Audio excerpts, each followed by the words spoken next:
ओम शांति। आज बाबा ने कहा, बच्चे, आपको मास्टर सर्वशक्तिमान बन विश्व गगन में लाइट हाउस और माइट हाउस बन चमकना है। इसके लिए आपको अब अपने हर गुण को शक्ति बना लेना है। तो बाबा क्या कहते हैं? सर्वशक्तिमान जो परमात्मा है वो कहते हैं कि आपको विश्व में प्रत्यक्ष होना है। तो कैसा होना चाहिए? हल्का और शक्ति स्वरूप। शक्ति मतलब देह भान के जो पुराने स्वभाव संस्कार विकार आएंगे, आपकी ये जो 5 तत्व का पहना हुआ ये जो ड्रेस है, इसके प्रभाव में आपको नहीं आना है। कर्मेंद्रियों के प्रभाव में, मन बुद्धि के प्रभाव में आपको नहीं आना है। उस पर शक्ति, विजय, वो माया माइंड पर आपकी विजय होनी चाहिए। जब उस पर विजय होती है तब आप हल्के रहते हो। इस तरह से आपको चमकना है। जो आपके हर विकार थे, अब उन हर विकारों को हर गुणों से परिवर्तित कर देना है। तो बाबा कहते हैं, यह आपका गुण, आपकी शक्ति तब बनेगा जब गहराई तक वह गुण आपके अंदर समा जाएगा। शक्ति कब बनेगी? जब हम बाबा जो मुरलियों में ज्ञान समझाते हैं उसका मनन चिंतन करते हैं, साइलेंस में बैठते हैं। साइलेंस में बैठने से हमें व्यर्थ और समर्थ में डिफरेंस पैदा होता है और वो दिखता है। वो दिखने से आप गहराई से जो आपसे रिलेटेड नहीं है, मतलब जो कहानी का है, आप उसको छोड़ते जाते हो। देखते हुए भी नहीं देखते हो, वो इस तरह से देखते हो कि परिस्थितियां है, साइड सीन है, उसे साइड सीन समझकर साइड करके आप आगे लक्ष्य पर ध्यान केंद्रित करते हो। तब आपके अंदर ही जो शक्तियाँ और गुण है वो गहराई तक आप जाते हो और उस गहराई से फिर वो गुण और शक्तियाँ बाहर आने लगती है। तो कोई भी गुण तब अंदर समाता है जब उसे बार बार यूज किया जाए। बार बार हमने देहभान के स्वभाव संस्कार यूज किए। 63 जन्म माया माइंड ने हमें, उन संस्कारों ने हमें चलाया, पत्थर बुद्धि बनाया, कार्टून में ही फंस गए। जो ड्रेस पहनी थी हर जन्म में उसको ही सत्य समझा और अपने रियल सत्य को भूल गए। अब उसको सुलटा करना है। परमात्मा के गुण, मेरे गुण, परमात्मा की दृष्टि वृत्ति कृति, मेरी दृष्टि वृत्ति कृति। इस तरह से इसको भी अगर बार बार यूज़ किया जाए, इसलिए परमात्मा हर मुरली में कहते एकांत में रहो, एकाग्र चित्त रहो, मेरे साथ रहो। इसका मतलब क्या है? उनको पता है आप वो कलयुगी कीचड़ में जिस तरह से कमल खिलता है, वहाँ पर ये कीचड़ में आप हो। कीचड़ अगर थोड़ा सा भी ध्यान नहीं होता है तो वो लग जाता है, लेकिन ऐसे बनो कि उस कीचड़ में रहते कमल को कुछ भी मतलब कमल इस तरह से खिलता है कि वो डर्टीनेस जो है कीचड़ की, वो उसको असर नहीं करती है। तो डर्टीनेस क्या है? हमारे ही अंदर के पुराने स्वभाव संस्कार, वो आत्मा को टच नहीं करते हैं। आत्मा निरंतर साक्षी दृष्टा है, वो सिर्फ उपस्थित है, हर सीन में वो उपस्थित रहती है। और सीन को सिर्फ आपका अनुभव जो थे प्लेनली रहने चाहिए थे, लेकिन आपके स्वभाव संस्कार जहाँ वहाँ पर जाते हैं, आपको खींच कर लेकर जाते हैं। ऊर्जा वहाँ चली जाती है और उसका उन संकल्पों से, फीलिंग से, इमोशन से रचना करती है और फिर उसे पालना करती है। उसे ही माइंड बॉडी का खेल समझते हैं। उतनी देर आपको वो भोगनी पड़ती है। इसलिए बाबा बार बार कहते हैं कि रचना मत करो, उसकी पालना करनी पड़ेगी। तो जैसे बाबा के गुणों को जब आप बार बार यूज़ करोगे तो आपके गुणों की मतलब मात्रा, आपके हाई वाइब्रेशंस में रहना, आपकी प्यूरिटी में रहना, बाबा की तरह देखना, सोचना, बोलना, ये आपको गुणों, आपके में गुण भरेंगे, शक्ति भरती जाएगी। तो इसलिए अब आपको गुणों को तो यूज़ करना ही है और अवगुणों को अवॉइड करना है। बार बार बार बार देहभान यूज़ हुआ तो ऐसे हुआ, बार बार गुण यूज़ होंगे तो हम फरिश्ते बन जाएंगे, एंजल बन जाएंगे। इसलिए एंजल और फरिश्ता देखना ये मस्ट है, हर एक को उसके हिसाब से, इस हिसाब से ही देखना कि बाबा अगर देखते तो एंजल फरिश्ते देखते, तो मुझे भी एंजल फरिश्ता देखना है। बाबा अगर वाइज है, किसी के माया माइंड को टच नहीं करते, तो मुझे भी किसी के माया माइंड को टच नहीं करना है। ऐसे वाले अवगुणों को अवॉइड करना है, तब आप आपके गुणों को यहाँ पर यूज़ कर सकते हो। वैसे ही यदि किसी एक गुण को अगर आप अपनी दिनचर्या में फुल यूज़ करते हो तो आपके अंदर सभी गुण आ जाएंगे और अवगुण खत्म हो जाएंगे, और यही गुण आपकी शक्ति बन जाएगी, जिससे एक झटके में विश्व परिवर्तन का कार्य होगा। तो एक गुण बाबा की दृष्टि सिर्फ यहाँ पर यूज़ करना चालू कर दो कि कितना भी निगेटिव वर्स्ट पार्ट दिखने के लिए आ रहा है, लेकिन बाबा ने कहा है ना कि वो एंजल है और फरिश्ता है, बस ये एक गुण ही आप यूज़ करना शुरू कर दो। तो इससे क्या होगा, आपके जो बार बार ट्रिगर होते हैं ना पुराने स्वभाव संस्कार, वो देहभान देखने से, मैं देह सामने वाला देह, उससे वो ट्रिगर मिलते हैं। लेकिन जब आप इस स्मृति में रहते हो कि मैं भी एंजल तो सामने वाला भी एंजल फरिश्ता, तो आपके ट्रिगर हुए, आपको जो ट्रिगर हो रहा है आपको वो पता चलेगा, अरे वो तो सब ट्रिगर हो रहा है, वो मेरा सारा देहभान से रिलेटेड था। अब मैं स्मृति में हूँ तो मैं सामने वाली के भी स्क्रिप्ट को टच नहीं कर रही हूँ, उसको भी पवित्रता से देख रही हूँ।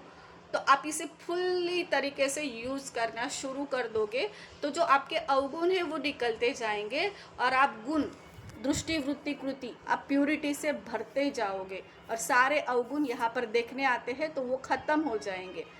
और जो ये गुण है आपको प्यूरिटी से देखना, ये आपके अंदर ही है, तो वो आपकी शक्ति बनती जाएगी। ये आपका परिवर्तन हो गया।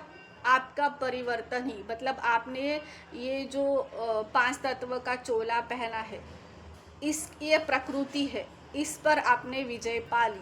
आपके कर्मेंद्रियों पर, मन बुद्धि पर, यहाँ पर पूरी तरह से सोल कॉन्शियस हो गए, स्टेबल, स्थिर हो गए, तो बाहर विश्व परिवर्तन का कार्य ऑटोमेटिक होगा, क्योंकि आपके वाइब्रेशंस विश्व में इस तरह से फैलते जा रहे हैं। तो जैसे किसी भी एक गुण, चाहे वह शांति हो, प्रेम हो, संतुष्टता हो, उसके स्वरूप बन जाओ।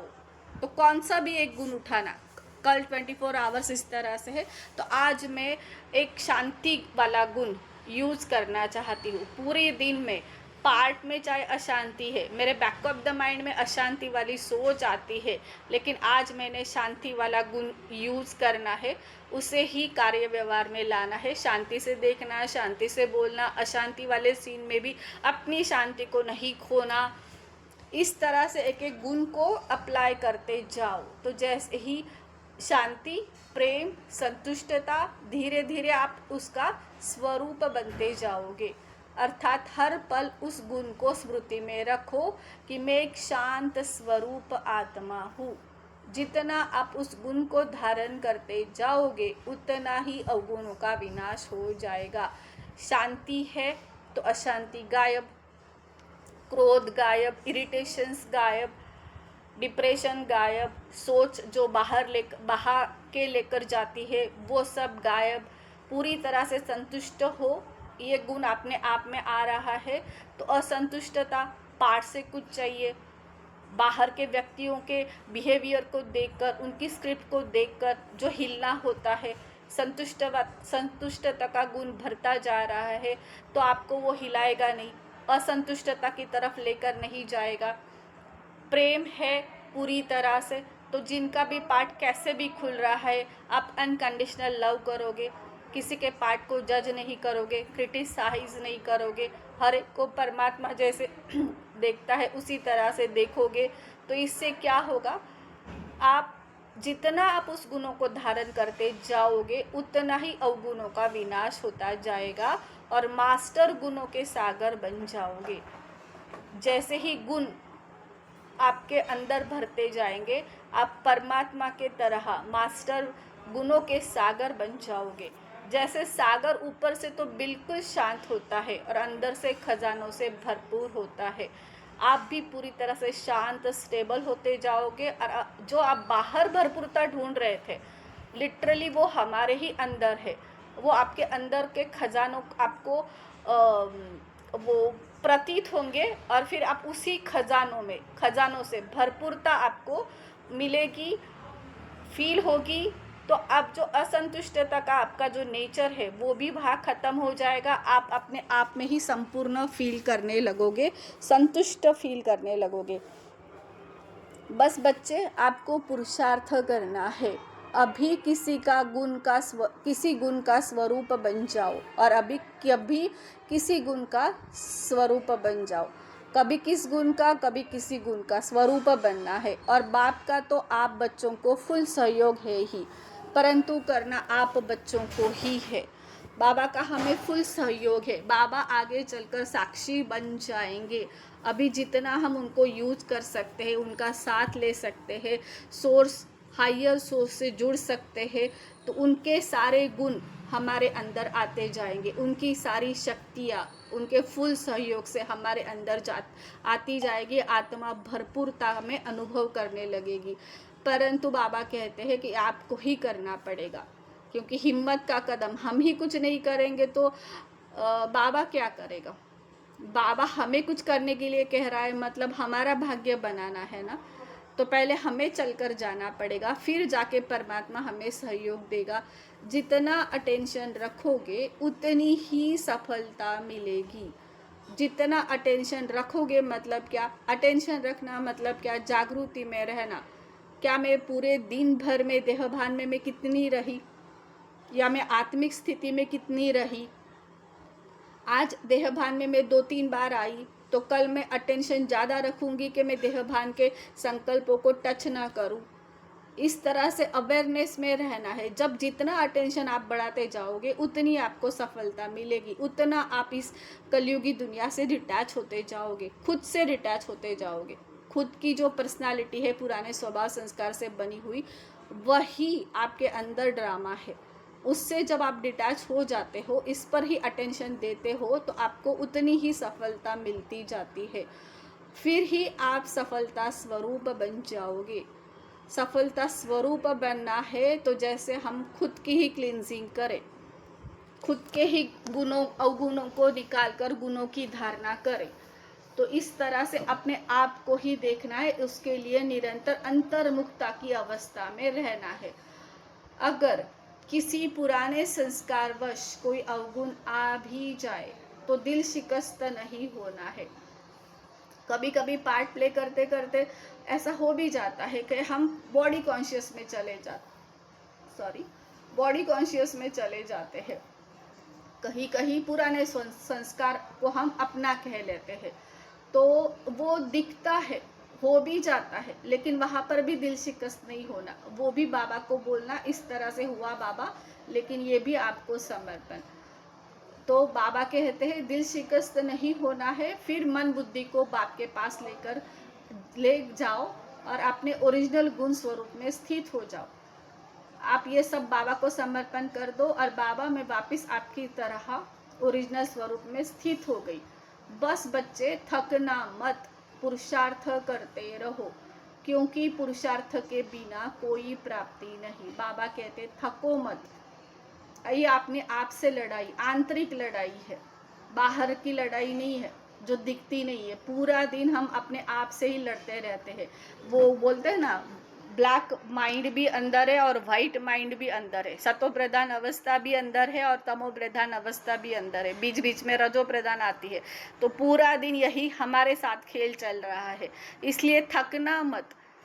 जैसे वो 63 जन्म हमने कैसे क्रिएशन किया था, बॉडी देहभान, अभी हमें हमारे भाग्य बनाने की चाबी मिली है। ये ऐसा वैल्यूबल टाइम है जो परमात्मा हमें साथ अगले कल्प में पूरे 5000 साल बाद बाबा मिलेगा। पूरे 5000 साल जब आपको कितनी भरपूरता करनी है, ये वाला समय है। यहाँ पर आपको गुण और शक्तियों को भरना है। तो दिल शिकस्त नहीं होना है। हर कर्म में अटेंशन देना है और हर कर्म में सोल कॉन्शियस में रहने की निरंतरता रखनी है।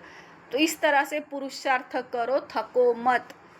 अगर पुरुषार्थ नहीं करते हो तो आपको, आपकी प्रारब्ध भी आपके हाथ में है। बाकी की जो आत्मा भाई है वो उनको पता ही नहीं है कि अपना भाग्य किस तरह से खुद को लिखना है। ये हम जो बाबा ने चूज़ किया है, तो हम जो लकी बच्चे हैं, अगर हम हमारा भाग्य इस तरह से बनाएंगे तब जाके हम हमारे आत्मा भाइयों को लाइट माइट दे सकेंगे ना, जो विश्व को नीड है। तो इसलिए ये सीरियसली लेना है कि अगर मैं नहीं करूँगी तो कौन करेगा। अभी भी अगर मैं अपने ही पुराने स्वभाव संस्कार या मेरी ही कहानी में उलझी रहती हूँ तो मैं बाबा का इंस्ट्रूमेंट कैसे बनूंगी, बाबा मुझे किस तरह से यूज़ करेगा। अगर बाबा ने कहा है कि तेरी सारी कहानी की जिम्मेवारी मेरी है तो बाबा को दे दो, हल्के हो जाओ। कहानी कहानी की तरह बाबा लेकर जाएगा। आपको सिर्फ सोल कॉन्शियस को बढ़ाना है, देह भान को देखते हुए भी नहीं देखना है। ध्यान कहाँ रखना है, और निरंतरता और अटेंशन, यही आपको दो करना है। तो बाबा कहते हैं कि परिवर्तन के बिना कोई भी प्रारब्ध नहीं बनेगी। अपने आप को परिवर्तन करना, देह भान के संस्कार छोड़कर प्यूरिटी में आना, सोल कॉन्शियस, रोल कॉन्शियस छोड़कर सोल कॉन्शियस में आना, तो इससे आपकी प्रारब्ध बनेगी। और देह भान को वापस अगर चक्रव्यूह में फंसते हो तो वही चक्रव्यूह आपको वापस चक्रव्यूह में डाल देगा। अभी चॉइस यहाँ पर हमारी यह है कि हमें यहाँ पर कैसे, कौन से संस्कार यूज करने हैं, कौन सी दृष्टि वृत्ति कृति यूज करनी है। ठीक है, ओम शांति।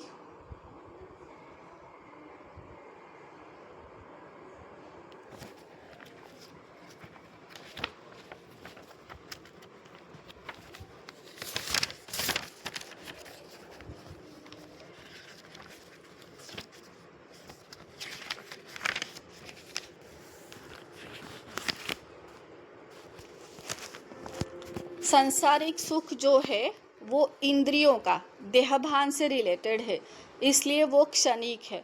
संसार में जो भी सुख मिल रहा है आपको वो देहभान से रिलेटेड है। इसीलिए एक इच्छा पूरी हो जाती है ना तो तुरंत दूसरी इच्छा पूरी हो जाती है तो तीसरी इच्छा। शरीर और आत्मा ये दोनों मिलकर बॉडी बनती है। बॉडी और बॉडी को चलाने वाली सोल जो है वो पूरी तरह से डिफरेंट है। उसके सिर्फ 7 गुण है, वो अपने आप में भरपूर है। लेकिन ये बॉडी अगर हम समझते तो बॉडी की इच्छाएं अनंत है, वो आपको बार बार यहाँ पर उलझा कर रखेगी, कहानी में बार बार लेकर जाएगी। और असंतुष्टता, जितना मिलेगा उससे असंतुष्टता, क्योंकि बॉडी का यही स्वभाव है, माया माइंड का यही स्वभाव है, आपको बार बार कहानी में लेकर जाना। इंद्रियों का यही स्वभाव है, आपको बार बार नचाना। लेकिन आत्मा का क्या स्वभाव है, वो अपने आप में भरपूर है, संतुष्ट है। लेकिन वो अपनी अवेयरनेस जब भूल जाती है तो हम संसार के सुखों में ही अपने आप को ढूंढने लग जाते हैं। तो जो बाहर की दृष्टि है बाबा आपके अंदर लेकर जा रहा है। बाबा हमारे अंदर है, हम बाबा के सभी दिव्य अंश है। तो शिव परमात्मा सभी हमारे अंदर है, शुद्ध आत्मा सभी के अंदर विराजमान है।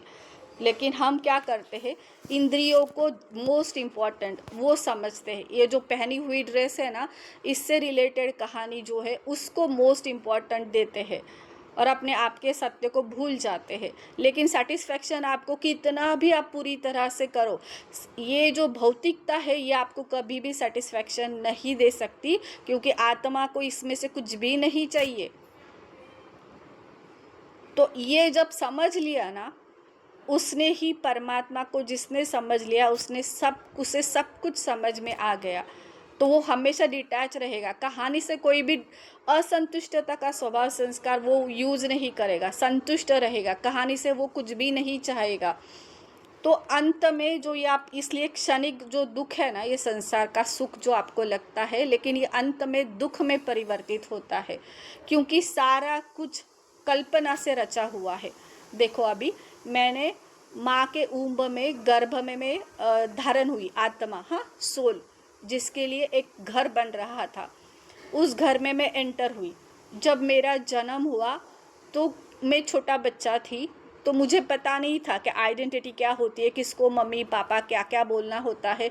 तो किसी ने मुझे समझाया कि आपको आपका नाम दिया, किसी ने मेरे को नाम दिया, मेरे केस में तनुजा, ये नाम भी दूसरों ने दिया, ये तेरे मम्मी पापा, ये भी दूसरे ने बोला। तब ये सारा कल्पना से बना हुआ है ना, मतलब सत्य से आपको दूर लेकर जा रहे हैं। आपको शारीरिक भान, छोटा बच्चा जो होता है जिसको जो आप समझाओ सिखाओ वो उस तरह से चलने लगता है। अपने ओरिजिनलिटी से आप दूर होते गए, आपने आपको नाम रूप माना। मैं तनुजा से रिलेटेड ये सारा भौतिकता, ये सारा मम्मी पापा, इससे रिलेटेड ये सारे रिलेशन, फिर शादी हुई, पढ़ाई हुई, शादी हुई, अभी ये हस्बैंड। तो कहानी हस्बैंड को देखकर कल्पना, ये गुड़ी गुड़ी वाला होगा, ये मम्मी पापा भी ऐसे रियल होंगे कहानी में, जैसे सतयुग में हमने कभी ऐसे जिया होगा ना, तो वही हम यहाँ कलयुग में भी देख रहे थे कि मम्मी पापा भी ऐसे ही होंगे, हस्बैंड वाला होगा तो वो भी ऐसे ही होगा। लेकिन कलयुग क्या है? आपके जन्मों जन्म का रिफ्लेक्शन है। पुराने स्वभाव संस्कार जो कल्पनाओं से बने हुए थे, उसकी कहानी वाली सीढ़ी जो है वो यहाँ पर घूम रही है। तो जो सारी कल्पना से रची हुई थी, तो इस तरह से नहीं चलेगा कि जो कल्पना आपने समझ कर रखी थी कि सामने वाला उस तरह से बिहेवियर करेगा। क्योंकि कलयुग है, आपको आपकी ओरिजिनलिटी में वापस स्थित करना है। जो आत्मा खुद के रियलिटी को भूलकर अपने आप को कैरेक्टर समझकर बैठी है, उसको झंझोड़ा जाएगा, बार बार ट्रिगर दिए जाएंगे, ऐसे ऐसे ट्रिगर दिए जाएंगे, और वो ट्रिगर उसके आजू बाजू के लोग जो है ज़्यादा से ज़्यादा नज़दीक वाले रिलेशन से उसको वो ट्रिगर मिलेंगे। तब जाके वो जो पकड़ के रखा है ना देहभान, ये मैं और इससे रिलेटेड ये सारी कहानी, तब जाके वो छोड़ेगी। तो वो सोच समझ कर ड्रामा माने ऐसे परमात्मा ने ऐसी कहानी बना के रखी है कि आप फंसो नहीं कहानी में, और फिर उन्हीं आत्माओं से हमें ट्रिगर मिलना चालू हो जाते हैं। तब तो जाके हम कल्पना से निकलकर सत्य में आते हैं। उतनी जोर से झंझोड़ा जाएगा, आपको तोड़ा जाएगा और आपका देहभान हटाया जाएगा। ये आपको जगाने के लिए आपने जो ये सारी परतें चढ़ाई थी ना, ये मैं, ये मेरा, इससे रिलेटेड कहानी, सत्य मानना और अपने सत्य को ही भूल जाना, हम सभी सत्य को भूल गए हैं। तो जगाने के लिए ये कल्पनातीत सत्य से, असत्य से निकालकर सत्य में लेकर जाने के लिए इंद्रियों से परे का सत्य आत्मा है, परमात्मा है। आत्मा और परमात्मा सेम ही है। एक कहानी है छोटी सी कि एक श्रीमद राजचंद्र जी करके होके गए हैं। वो उनके अनुयायी के साथ बॉम्बे में ऐसे घूम रहे होते हैं। तो किसी को कोई उनको इस तरह से बोलता है कि यहाँ पर है ना, थोड़ा दूर जाओ तो यहाँ पर स्मशान है। तो इनके मुंह से इस तरह से अचानक से निकल जाता है, स्मशान यहाँ दूर यहाँ है, लेकिन मुझे तो पूरी दुनिया ही स्मशान दिखती है। लिटरली जो श्री कृष्ण भगवान ने अर्जुन को कहा था कि सभी मरे पड़े हैं, लिटरली सभी मरे पड़े हैं। सभी की स्क्रिप्ट यहाँ पर चल रही है, देहभान स्वभाव संस्कार की। इसके लिए ये ड्रेस धारण किया है। ये ड्रेस क्या है? मिट्टी ही है। आत्मा ना कभी जन्म लेती है ना कभी मरती है, निरंतर वो परमधाम वाली अवस्था में स्थित है। वो उसका रियल सत्य है। कहानी उसका रियल सत्य नहीं है। कहानी तो पार्टिसिपेट करना था, लेकिन हम कहानी को ही रियलिटी समझकर भोग रहे हैं और अपने सत्य जो परमधाम वाली अवस्था है वो भूल गए हैं। तो बाबा वापस बार बार हमें वो याद दिलाते हैं। तो बाबा कहते हैं आज सभी को उसकी तलाश है, जो इंद्रियों के परे का सत्य है। आज सभी उसको तलाश कर रहे हैं, लेकिन पता नहीं है कि कैसे खोजा जाए। इसलिए वो भौतिकता में देखते हैं, रिलेशंस में देखना चाहते हैं। जितना बाहर जाएंगे उतनी आत्मा खुद से दूर होती जाएगी, और वापस आना है, आत्मा तक आना पड़ेगा, अवेयरनेस में आना पड़ेगा। हम योग से आ रहे हैं, हम अपने आप को पा रहे हैं योग से। हम वो परतें सारी हटा रहे हैं जो जन्मों जन्म से हमने बिठाई है। बाकी की आत्माओं को वो भोगना, उसे चुकतू करना पड़ेगा, उनको भी वापस रिवर्स आना पड़ेगा। तो क्यों जाना है आत्मा की रियल आइडेंटिटी को छोड़कर देह भान के एक संकल्प को टच करना? क्यों अपने आप से दूरी क्रिएट करनी? क्यों असत्य को एनर्जी देनी? क्यों ना वही सत्य को थामा जाए? तो आज जो बाहर तलाश कर रहे हैं, जबकि सत्य ये है कि वो आपके ही अंदर है। देहभान में जो होते हैं वो वस्तु व्यक्ति के घटना में उत्साहपूर्वक रस लेते हैं। उनको वस्तु से, व्यक्तियों से, घटनाओं में, परिस्थितियों में वहाँ उत्साह होता है। पर जो अंतरात्मा में है, अंतरात्मा में, अंतर्मन की गुफा में जो जाता है, वहाँ रियलिटी में हम है। हम शुद्ध आत्मा, शुद्ध चैतन्य, ऊर्जा, वो हम वहाँ पर है। तो इन सब से आपको कुछ भी, उसको, ऊर्जा को, आत्मा को, इन सब से कुछ भी फर्क नहीं पड़ता है। वो हमेशा इससे डिटैच है। ये सुख आपके अंदर है, मतलब ऊर्जा और आत्मा आपके ही अंदर है। पर जो देहभान है वो निमित्त के अधीन है। जो आपने ड्रेस धारण की है, देह जो आपने आपको समझ रहे हो, वो सीढ़ी के अधीन है। आपके ही माया माइंड के जो क्रिया, कल्पनातीत असत्य था, वो उसके अधीन है। अभी परवश है। इसीलिए बाबा कहते हैं हर आत्मा को देखना, लेकिन उसके रियलिटी को देखना, क्योंकि आत्माएं परवश है, अपने आप को भूलकर कल्पनातीत असत्य में खो गई है। तो वो अपनी वृत्ति से बंधी हुई है, मतलब अपनी स्क्रिप्ट से बंधी हुई है, माया माइंड से बंधी हुई है। उसे चलाने के लिए बार बार कोशिश करता है, माया माइंड उसे ही चलाने के लिए बार बार कोशिश कर रहा है। परंतु हमें बार बार अपने मन को स्व में टिकाने का, अंतर्मुखता में रहने का, ऊर्जा में रहने का प्रयास करना चाहिए। इसीलिए बाबा टिप्स देते हैं, मुझे याद करो। इसका मतलब ये नहीं है कि उनको ऐसा चाहिए। वो चाहते हैं कि बच्चे मेरे खेल खेल रहे, लेकिन खेल में ही फंसे हुए हैं। तो जैसी माँ होती है ना, माँ कितना बच्चों का ध्यान रखती है, तो ऐसे भी हमारी रियल माँ है ना, वो हमारा ध्यान रख रही है। बच्चा खेलने वाला है ना, उसमें से दुख मत उठा, उसमें से सुख भी मत उठा, तू अपने आप में ही भरपूर है, तू मेरी तरह से है, वो छोड़ दे। बहुत तूने दर्द सहा है, अभी उसको हाथ मत लगा, मेरी तरफ देख बच्चा, तू मेरे जैसा है। तो ये बार बार हमें अंतर्मुखता में लेकर जाना चाहते परमात्मा, वो ये प्रयास कर रहे हैं। लेकिन हम जो सुख की पराकाष्ठा बाहर ढूंढ रहे हैं, वो आपके अंदर ही है, और वो आपका ओरिजिनल स्वरूप है। किसी के लिए व्यर्थ संकल्प करना यथार्थ है जब हम मानते हैं कि हम प्रकृति को भी सतो प्रधान बनाने वाले हैं।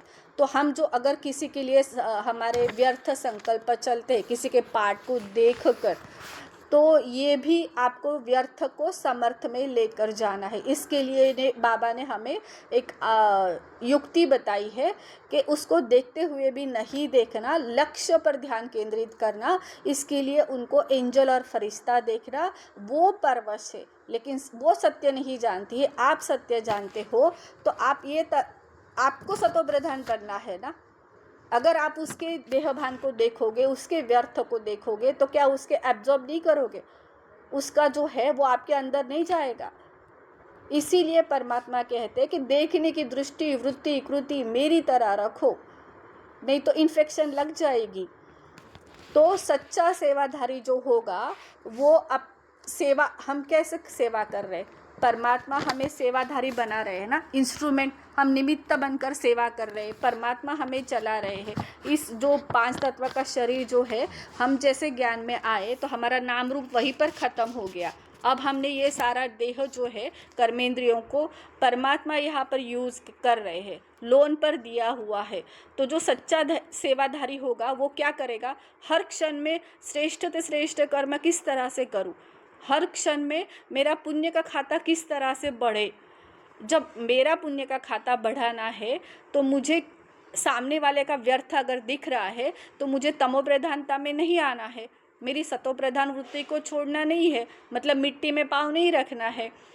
तो जब ये आप करोगे और उस आत्मा का वो रियल पार्ट दिख भी रहा है, लेकिन वो आत्मा आपको पता है कि वो परवश है, तो आप उसको शुभ भावना किस तरह से दोगे कि उसको इस तरह से देखोगे, एंजल है, फरिश्ता है, वो अपने सीमित माया माइंड में फंसी हुई है।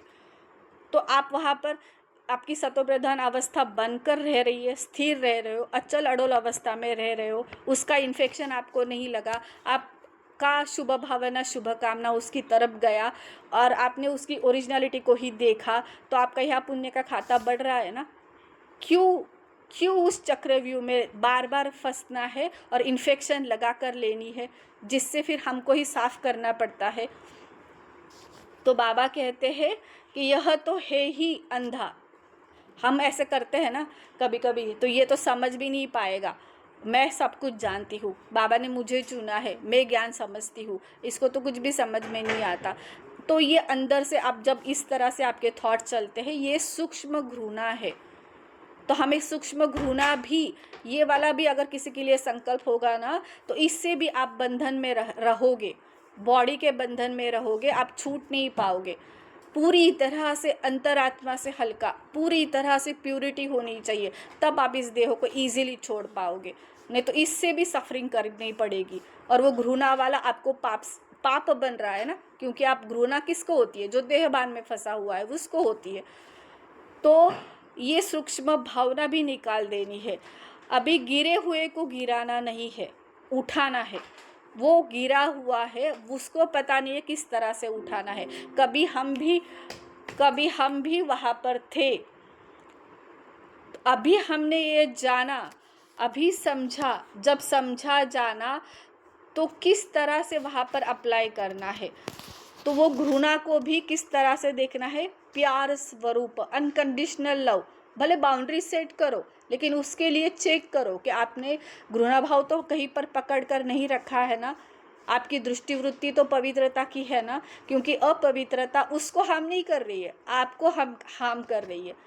आपके पुण्य को खाता बढ़ा नहीं रहा है, मतलब वो हर्डल्स बीच में आएगा। आपको पूरी तरह से सतोप्रधान होना है, परमात्मा सहाय कर रहे हैं। तो ये मोस्ट वैल्यूबल टाइम में अभी भी अपने आप पर, दूसरों को देखकर अपने आप पर परते चढ़ा रही हूँ, दूसरों की उल्हाना कर रही हूँ, पर चिंतन कर रही हूँ, पर दर्शन कर रही हूँ, तो बाबा की मैं सच्ची सेवाधारी बन रही हूँ, ये चेक करना। तो मुझे पुण्य आत्मा बनना है, तो उससे ही पुण्य आत्मा देखना पड़ेगा। हाँ वो ठीक है, उसका पार्ट है, वो उसके पार्ट में इस तरह से फंसी हुई है, तो उसको शुभ भावना शुभ कामना इस तरह से देखना। हर आत्मा के भाव स्वभाव पर भाव स्वभाव प्यार को, आप हर आत्मा के लिए आपके भाव स्वभाव जो निकलते हैं ना, उसे प्यार ख़त्म नहीं होना चाहिए। उनके लिए जो अनकंडीशनल लव है ना, वो ख़त्म नहीं होना चाहिए। क्योंकि जो अनकंडीशनल लव है, अगर हम किसी के लिए ख़त्म कर रहे हैं तो उनका नुकसान नहीं है, हमारा नुकसान है। क्योंकि प्रेम वाला ब्लॉकेजेस हम क्रिएट कर रहे हैं। हमारा अनकंडीशनल फ्लो था, आत्मा पूरी तरह से अनकंडीशनल प्रेजेंस में है, उसको हर्डल्स, वो ऊर्जा है, और ऊर्जाएं सब अलग अलग नहीं होती, इंटरकनेक्टेड है। तो किसी के लिए अगर मैंने प्रेम को ब्लॉक कर दिया, भाव स्वभाव से मैंने किसी के लिए प्यार ख़त्म कर दिया, तो उसका नुकसान नहीं है, मेरा नुकसान है। तो इसलिए संबंध ख़त्म नहीं करो। किसी के साथ संबंध में हो तो वहाँ पर संबंध नहीं ख़त्म करो। हाँ, वो बाउंड्रीज़ अगर ड्रामा ने सेट कर दी है तो बाउंड्रीज़ भले रही, लेकिन उसको देखने का दृष्टिकोण वो ख़त्म ना करो। उसके लिए घृणा वाले भाव मत रखो। कुछ भी देहभान वाला विकार वहाँ पर मत रखो। तो कोई का भी कमी का संस्कार, वो उसका कमी का संस्कार है, लेकिन उसके कमी के संस्कार ने, देखो आप में कमी ला दी ना, अगर आपने उसके लिए कुछ बात पकड़ कर रखी है, आप भरपूरता की तरफ जा रहे हो, आपको बाबा का ज्ञान भी मिल रहा है, बाबा का साथ भी मिल रहा है, लेकिन आप उसकी कमी को देखकर उसकी कमी को धारण कर रहे हो और अपनी भरपूरता को खो रहे हो। ये क्या बोलते हैं, वाइजनेस है क्या है ये? तो इस तरह से आपको शुभ भावना शुभ कामना कम नहीं करनी है। उसका संस्कार तो ढीला है, वो परवश है, अपने संस्कार के परवश है, लेकिन वह तो हुआ पावरफुल, वो परवश है। और देखो आपके सतोप्रधान दृष्टि से वो आपको नीचे खींचता है। आपकी सतोप्रधान दृष्टि थी ना, आप परमात्मा की तरह देख रहे हो ना, लेकिन वो इतना पावरफुल, उसका वो निगेटिव वो फंसा हुआ है, वो भी आपको नीचे लेकर आता है। तो ये क्या राइट है?